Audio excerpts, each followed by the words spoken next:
बिस्मिल्लाहिर्रहमानिर्रहीम अस्सलाम वालेकुम। डियर व्यूवर्स, मैं हूँ आपका होस्ट इकबाल आरिफ नकवी। आज के लेक्चर में हम इन्फ्लेशन के बारे में बात करने वाले हैं। हम आज के लेक्चर में देखेंगे कि इन्फ्लेशन क्या है और इसकी वेरियस काइंड्स क्या हैं।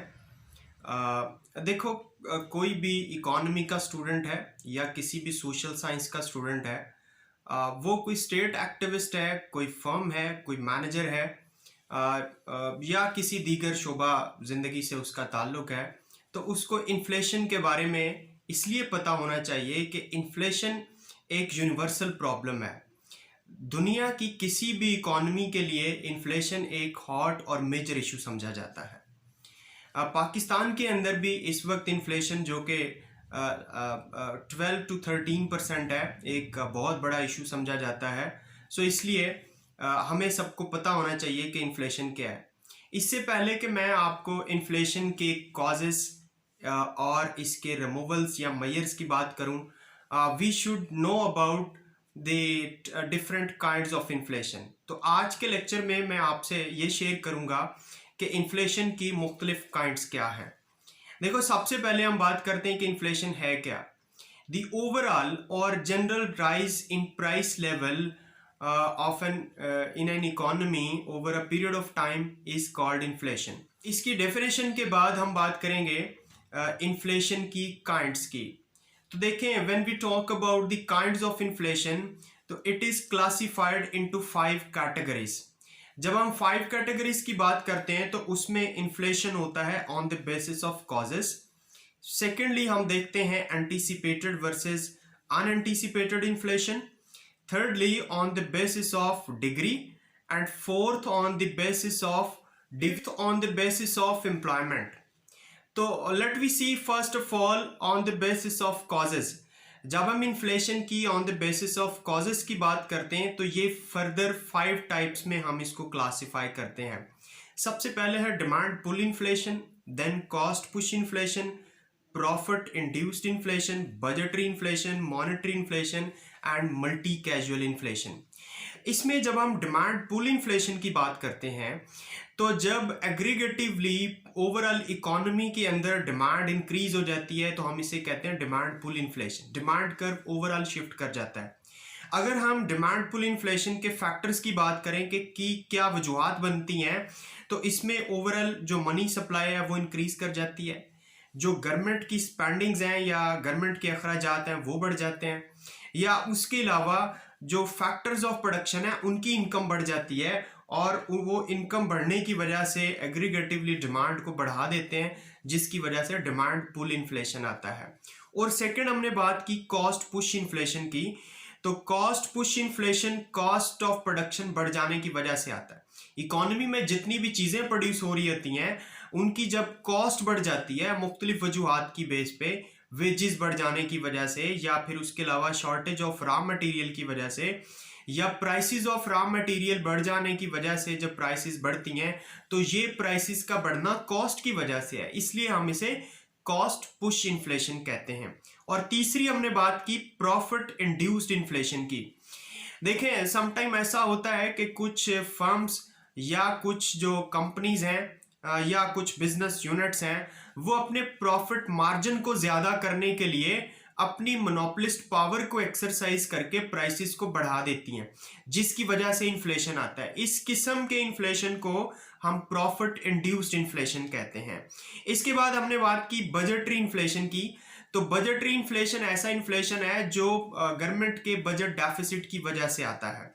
अब मैं इससे पहले कि आपको बताऊं बजटरी डेफिसिट और इसकी कॉजेस, देखिए बजटरी डेफिसिट की अगर हम बात करें तो बजट उस वक्त डेफिसिट होता है जब गवर्नमेंट अपने एक्सपेंडिचर तो ज्यादा प्लान कर लेती है लेकिन उसके खजाने में पैसे कम होते हैं।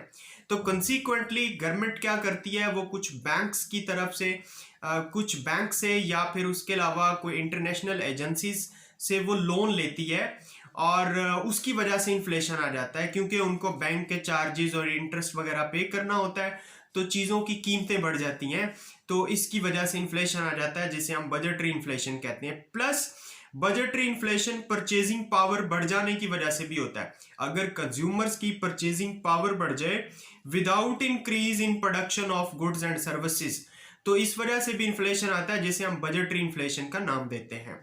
इसके बाद हमने बात की मॉनेटरी इन्फ्लेशन की। तो मॉनेटरी इन्फ्लेशन जो है सिंपली मनी सप्लाई इकोनॉमी में ज्यादा होने की वजह से होता है। अगर सेंट्रल बैंक या स्टेट बैंक जो है वो अगर करेंसी नोट ज्यादा छाप दे या मॉनेटरी इंस्ट्रूमेंट्स की सर्कुलेशन को ज्यादा कर दे तो उसकी वजह से जो इन्फ्लेशन आता है, कीमतें बढ़ जाती हैं, हम उसे मॉनेटरी इन्फ्लेशन कहते हैं। और लास्ट में मल्टी कैजुअल इन्फ्लेशन की बात है। Multi causal inflation above all जितनी भी हमने टाइप्स डिस्कस की हैं उनकी वजह से होता है, तो इसलिए हम इसे मल्टी कैजुअल इन्फ्लेशन कहते हैं। सेकंड जो टाइप थी वो एंटीसिपेटेड वर्सेस अनएंटीसिपेटेड की हमने बात की।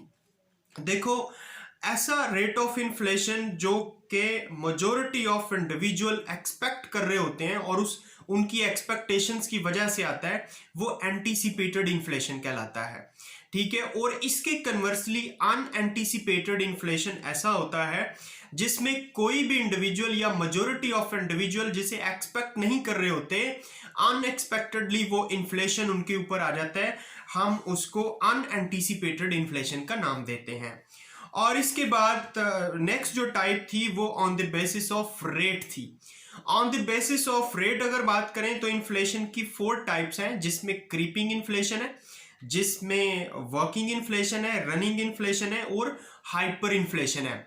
अगर हम क्रीपिंग इन्फ्लेशन की बात करें तो अगर rate of inflation 2% per annum हो तो हम इसे क्रीपिंग इन्फ्लेशन कहते हैं।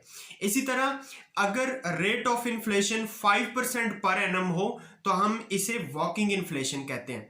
लेकिन अगर rising price level 8 to 10% per annum हो तो हम इसे रनिंग इन्फ्लेशन कहते हैं।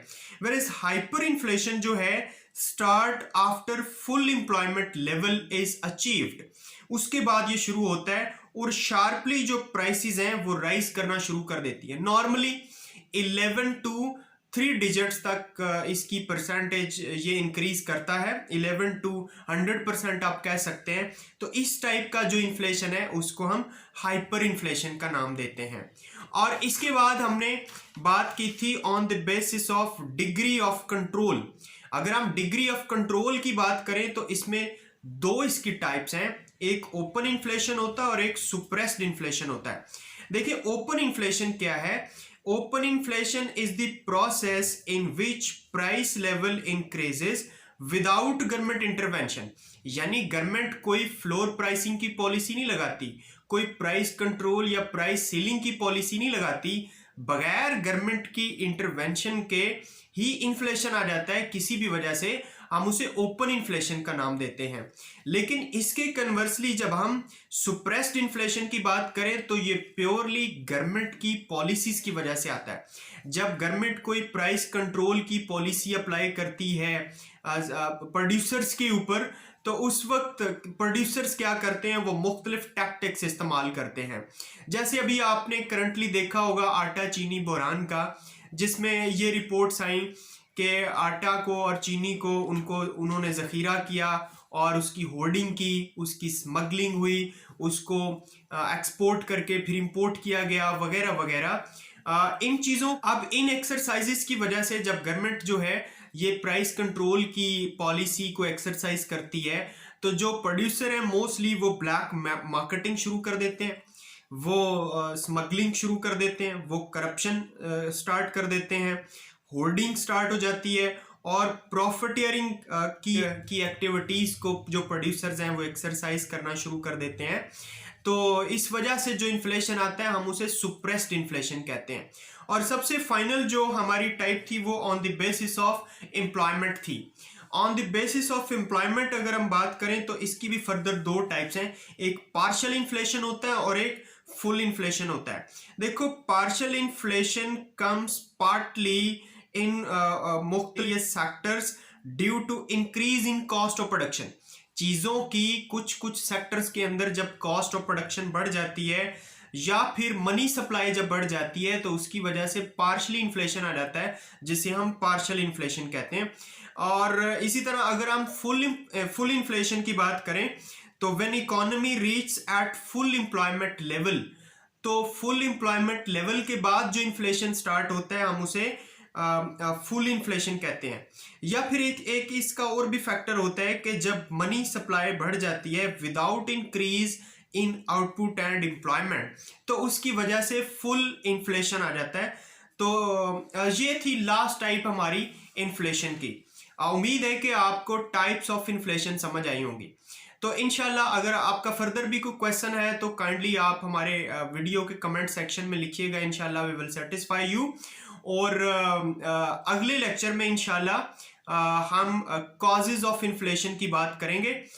तब तक अपना बहुत सारा ख्याल रखिएगा। Thank you so